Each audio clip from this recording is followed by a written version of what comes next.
Joining me now to discuss this is Pastor Carl Day. He is the lead pastor of Culture Changing Christians Worship Center in North Philadelphia. My brother, I want to thank you so much for taking time to join me on the show and to talk about this important issue.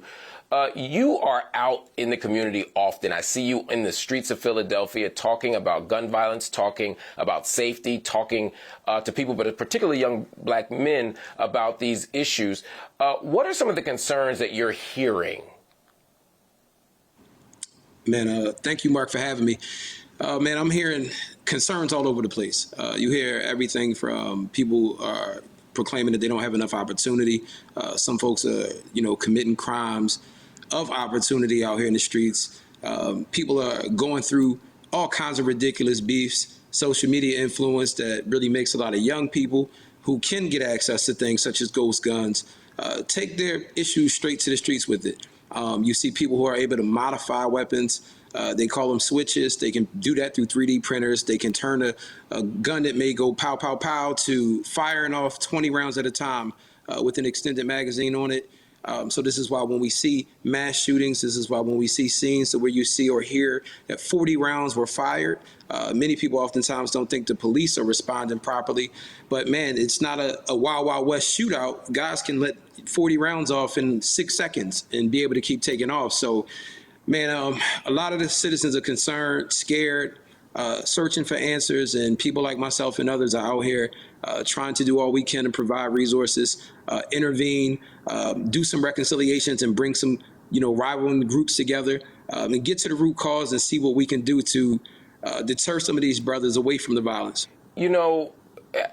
Every time I feel like I know at least what the problem is, I ain't got no solutions to this fully, but I at least have some idea what the problem is. It feels like the problem gets bigger and bigger. So for a long time, we got these guns on the street. Then we got these illegal guns on the street. Now we got these ghost guns on the street. Again, before we at least knew who we could hold accountable. We knew we could go to this gun manufacturer or that gun manufacturer. Even if it was an uphill battle and we were struggling to win, we at least knew where the guns were coming from. But this ghost gun thing, Doc, it presents a whole new thing.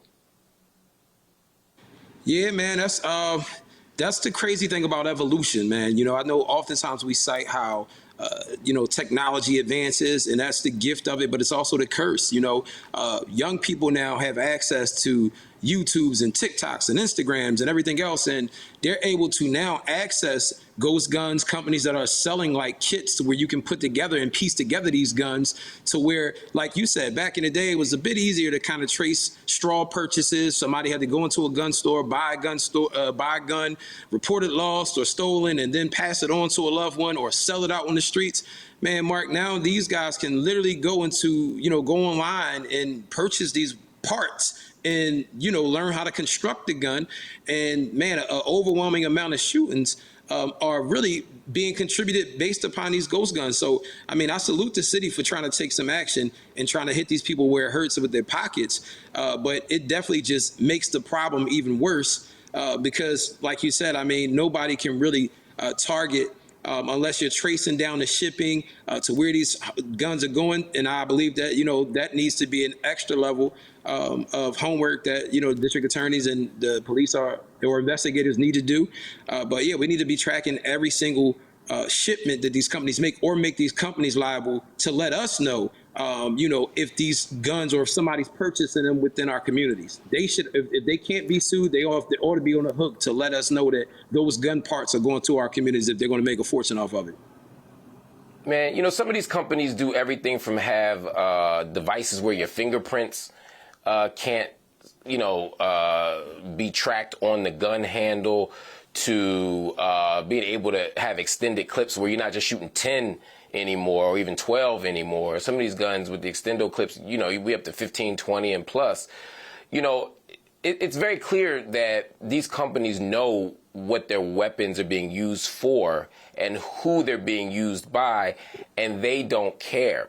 And when you have that problem, and then you also add the problem that the gun lobby is so powerful that they make us feel crazy, like we're violating people's fundamental rights by not wanting them to be able to assemble guns out of pieces or be able to shoot 1 million bullets in an urban city. They act like we're doing something wrong.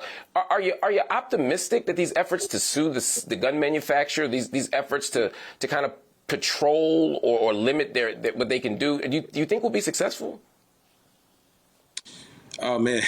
I'm not too optimistic within that, which is why, as you stated earlier, I'm always on the grounds. I'm in the streets, run a lot of programming, help brothers to transform their lives, because I believe in us doing what we can do and what we have the power and accessibility to do so.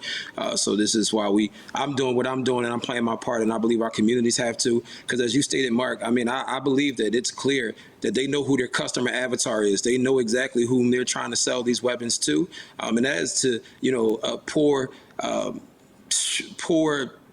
indoctrinated, terribly influenced African Americans who are being impressed upon to take matters in their own hands against each other.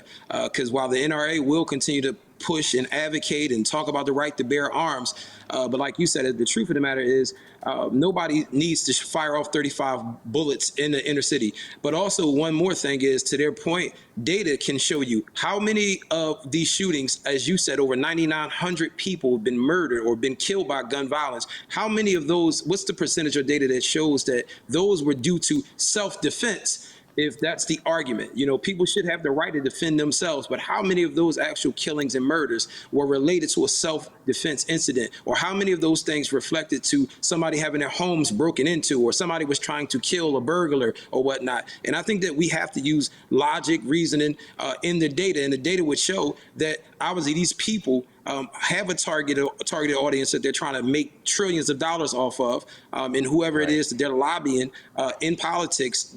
Again, it leaves me not with too much optimism to sit there and think that the same people who are getting elected, who are sitting there running their campaigns off of so much of that dark money, would sit there and really try to push these companies to just get rid of their cash cows.